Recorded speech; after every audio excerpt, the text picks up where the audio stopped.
This is the first full day of the G7 summit in Kananaskis, and this is fairly significant for Canada because we're deep into negotiations on a new trade agreement with the U.S. Maybe it might be changes to the CUSMA, the existing agreement, or might be a new agreement altogether. The American ambassador was on the record as saying that she would prefer that there be no tariffs on on Canadian imports into the U.S. But there was a brief media availability between Prime Minister Mark Carney and President Donald Trump, and I've got a short clip from of Trump talking about trade. You've got to watch this. What is holding up a deal with Canada from your perspective?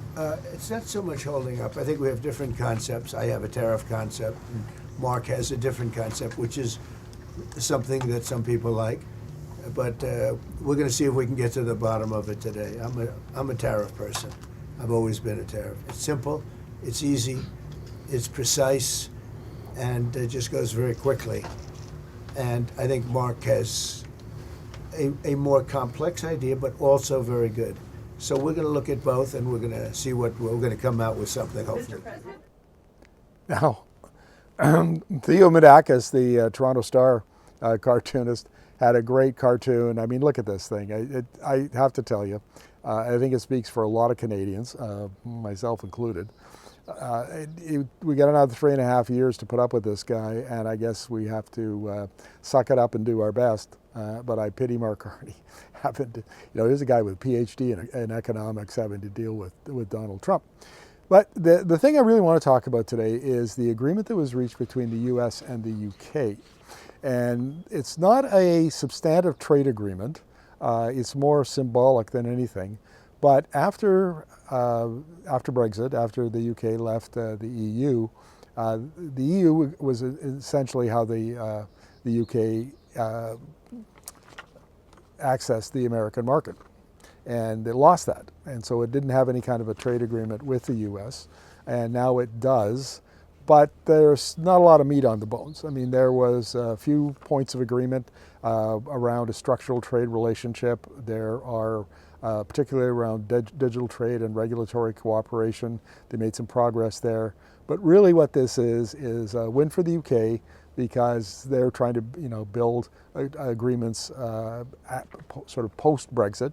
And it's a win, frankly, for Trump, who has staked his claim on being a trade bilateralist, reaching agreements with other countries independently rather than having larger trade agreements like the U.S. did with, or still does with Canada, the U.S. and Mexico. But I think the important thing here is that we've been sitting here wondering what would happen to Canadian-U.S. trade, because when Mark Carney became Prime Minister, he said, look, the days of deeper integration with the United States are over. He said, we'll still trade with them. They're still our neighbor and partner and all of that. But we're now going to look internally. So we're going to eliminate trade barriers east and west within Canada. And we're going to do more trade with with the EU and with Asia. Okay, that's all great.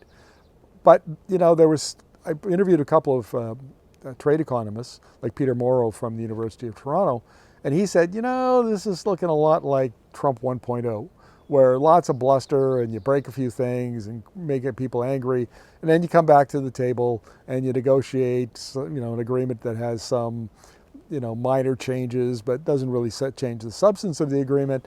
And Trump hails it as a great victory for him, and he goes off and then lather, rinse, repeat. He just keeps doing that. And it kind of looks like he's doing that again. And then that's, I think, what the US-UK trade agreement signals for Canada is that we're likely to wind up with more or less the same agreement that we had before. Now, in my beat, which is energy, that really, it's electricity, oil, and gas. That would be the bulk of the products that we trade back, or the goods that we trade back and forth with the U.S.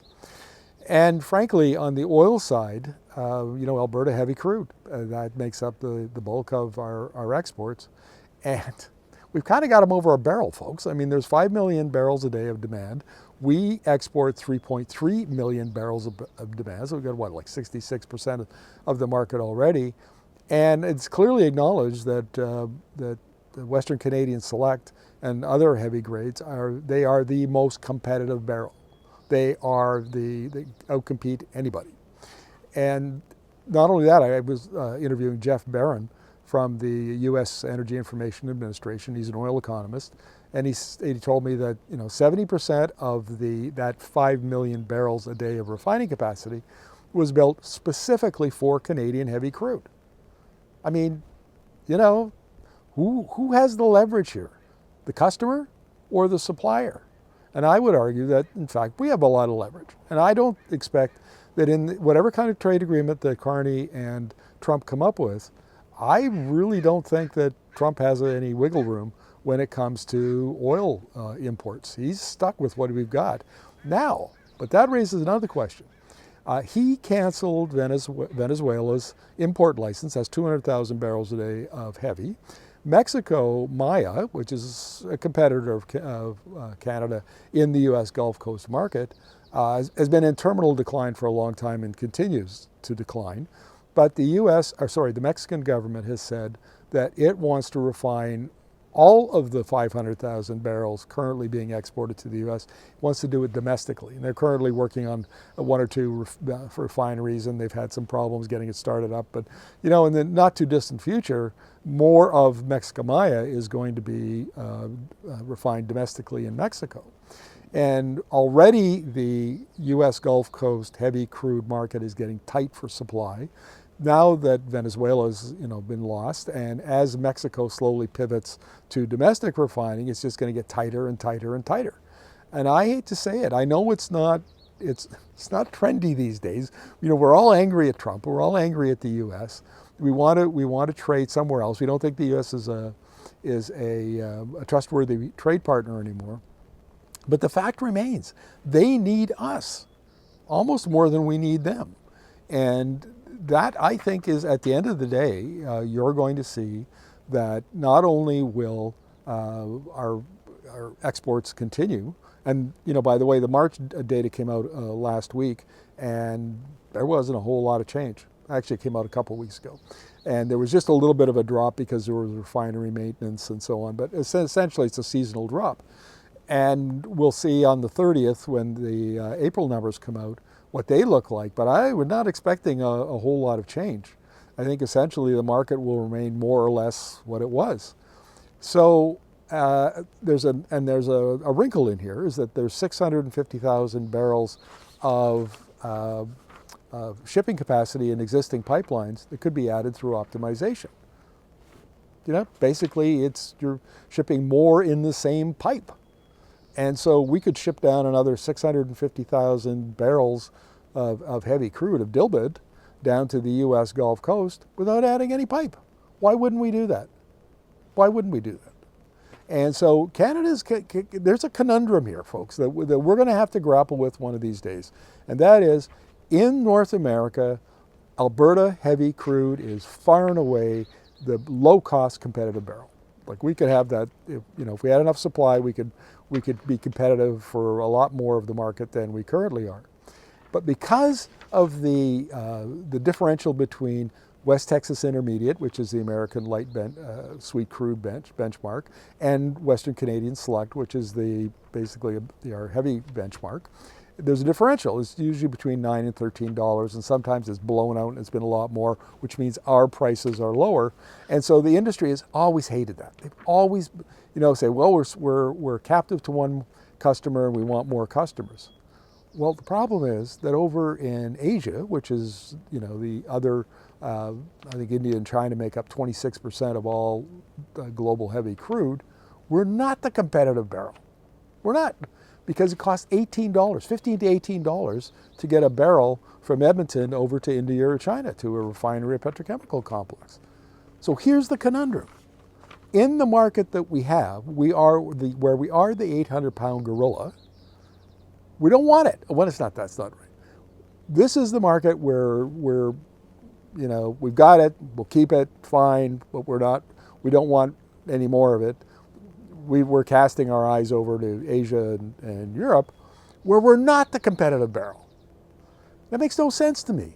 So I'm going to be outlining this in another video in the near future, But it seems to me a much better strategy would be to take more of the American market without, you wouldn't even need any more pipeline, for crying out loud. Take more of the American market and use Asia and Europe as optionality. You could rail to Vancouver, you could rail to Prince Rupert, rail to Churchill, and send it out when prices dictate that that's your best option.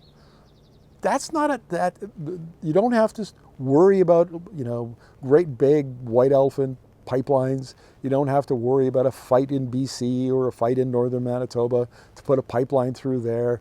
There's other ways of doing this. And Kevin Byrne, the energy economist at S&P Global, been interviewing him for 10 years about the Alberta oil sands, and he said, Canadians are not very strategic about their oil resource.